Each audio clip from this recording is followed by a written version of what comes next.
Welcome to Ocmulgee National Monument. This park was established on December the 23rd, 1936 by Franklin Delano Roosevelt. It became the largest dig in American history during this time. From 1934 to 1941, there was 800 men working here from the CCC to the WPA, and they found almost 3 million artifacts, ranging from pottery shards to arrowheads. They also discovered a Clovis Point here. It was the first Clovis Point found east of the Mississippi River in 1935. So with this discovery, they found out that the Paleo Indians had first came here at least 17,000 years ago, hunting large Ice Age mammals such as mammoths, saber-toothed tigers, and sloths. With this discovery, they discovered that human habitation had been here for almost 17,000 years. During the Paleo Indian period, the Indians came here hunting mammoths. They would use them for food and clothing, and they would live in this area fishing and other things during this time period. When the mammoths started moving north, they started hunting smaller game, such as white-tailed deer. This became their main food source during this time. It was harder to hunt the deer, so they had to develop a brand new tool called the Atlatl. They would use the Atlatl to throw the spears and hunt the deer. As for the women, they learned to gather foods in the forest, such as berries and nuts. They learned to weave baskets with the grass that was growing after the Ice Age, and they learned to make pottery. Some of the oldest pottery in the United States was found here in Georgia, dating around 3500 BC. The pottery that they made, they used for food storage, and they used for eating out of. They tried to cook with the pottery, but it was too crude to stick into the fire and cook with it. The pots would break apart. So they learned to cook with what we call boiling stones. They would stick the stones into the fire, heat them up, and then stick the stones into the food, such as soup, which they would heat up that way. Life was hard during this time, and they were nomadic, which means they would move every 3 or 4 days, following the different herds around the area. Finally, around 1000 BC, they discovered to grow crops. The first crop they ever grew was sunflowers. They also grew giant ragweed, maygrass, and sweetgrass. Eventually, 3 crops came up from Mexico through trade, and that was corn, beans, and squash. This became a main staple of their diet because they can make many foods out of the corn. So they started growing different vegetables here, and they had villages here for the first time. They had crude little huts made of deer skins, wood, bark, anything to make a structure out of. And they stayed in this area. They learned to develop new tools during this time, such as the bow and arrow. As far as the women, they learned to make better pottery by mixing in grasses, seashells, and sand with the wet clay.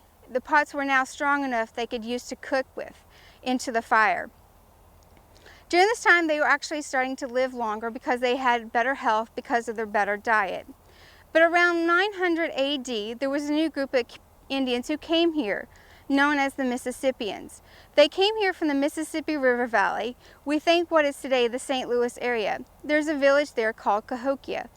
It had a population of around 1000 AD of about 13,000 people, which was larger than London at the time. They came here probably because of the Ocmulgee River. It had a good food source here and had good weather. They stayed here and they built mounds here. They had a government and religious system, just like we do today. They built mounds for their elite members of the village. We believe the higher status you had in the society or in the village, the higher your mound was.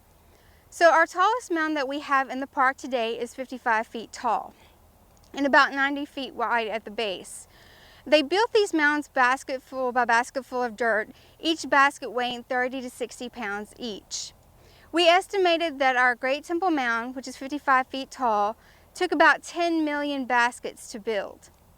So it took a lot of manpower and a lot of time to build these mounds. However, the Great Temple Mound was built in 4 different stages, so it was not built all at once. Some of our smaller mounds were built all at once that only ranged about 25 feet tall.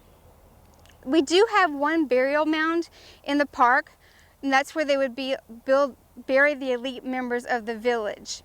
If you were a common person, you were actually buried underneath your home. As for the elite, they were buried in the mound, and they were covered up by dirt. Today we estimate there's about 200 bodies in that mound today. This culture also had a religious system and a government in which they would build what we call earth lodges. There's one directly behind me, and it's the oldest reconstructed building in the U.S. because the floor inside is 1,000 years old. It was carbon dated to the year 1015. The men of the village would go in there and have meetings and ceremonies. There's 50 seats inside. Each seat gets higher and wider as the one before it until it goes up to an effigy of a bird. On the bird itself, it has 3 seats, one for the chief, one for the second chief, and one for the speaker, because they were the most important people in this society. We're not really sure what took place in there. One unique thing that the Earth Lodge has is depressions in front of each seat. We don't know what those were used for. It was either for a piece of fire that was considered sacred or a sacred object for religious ceremony. The true purpose of the Earth Lodge has been lost over time, but it does have some unique qualities. The doorway that you go into is 26 feet long, and on October the 22nd and February the 22nd at sunrise, the sun would shine into the doorway and onto the effigy of the bird. It would still do that today, but there's some trees in front of the Earth Lodge that's blocking it. We think that it was some sort of calendar to tell them, okay, in October it's time for harvest, time to get your crops out of the field because winter is coming. And then in the springtime, on February the 22nd, it is telling them time to get their fields ready to plant their crops for the summer. That's the only thing we can think of why it would be those 2 dates. So the Earth Lodge is unique. It is the only one in the country, but there were 8 other Earth Lodges found in this area. So this culture was thriving here up until about 1540. When Hernando de Soto came here, he brought European diseases, and he was the first and last person to see the Mississippian culture. With that, about 2/3 of this village, we think, passed away. And after that, they started living like the Europeans coming into this country, and they started calling themselves the Muskogee. Well, the Europeans coming in here saw them, and they were always living around creeks and rivers, and called them the Creek. So today we call them the Muskogee Creek people. They were living here and trading here among the Europeans coming here up until the 1800s. Then the government made them sign a treaty giving up all their land in Georgia and removing them to Oklahoma, where the Ocmulgee Nation is today, the Muskogee Creek Nation. And so they come back every year, and we have an Indian celebration to share their history and culture with people. Right now we are inside the Earth Lodge. This was reconstructed in 1937 after the archaeological dig. When they discovered the floor, they decided to preserve it, and so they reconstructed the Earth Lodge itself. Today it's a concrete shell, but 1,000 years ago this would have been made out of dirt, covered with grass like you see today. The floor is unique. It is carbon dated to the year 1015, and there's 50 seats inside. Each seat gets higher and wider as the one before it until it goes up to the effigy of the bird. On the bird itself is 3 seats, one for the chief, one for the second chief, and one for the speaker, because they were the most important people in the society or in the village. The bird represents part of their religion. They believed that there was 3 worlds. There was an upper world, there was this world, and an underworld. And the bird was part of the upper world because it could fly, and they revered the bird. What took place in here 1,000 years ago is not really known. It's been lost to history. They would have meetings and ceremonies in here for the men. As far as the structure of the Earth Lodge itself, the doorway is 26 feet long. And most people ask us when they come into the Earth Lodge how tall the Native Americans were, because coming in the doorway you have to duck to come in. The original height of the doorway is not known. When they reconstructed it in 1937, they just said they used their imagination on the height of the doorway. So we're not sure if the Indians had to stoop over to come inside the Earth Lodge itself. The unique thing about the doorway is on October the 22nd and February the 22nd at sunrise, the sun would shine into the Earth Lodge and onto the effigy of the bird itself. We don't know why it did this. We think maybe it's some sort of calendar. On October the 22nd, it was telling them it's time to harvest the crops, and in February it's time to get the fields ready for spring to plant. So that's the only reason we can figure out why they did it on those 2 dates.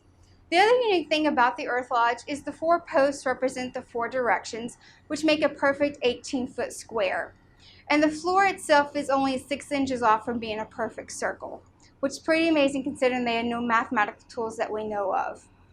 Also, the floor itself is 42 feet in diameter. The Earth Lodge was constructed similar to the Earth Lodges that you will see in North Dakota that the Mandan, Hidatsa, and Arikara lived in as well. So this Earth Lodge is unique because it was one of the few found during the archaeological dig. There was 8 Earth Lodges found altogether in Bibb County.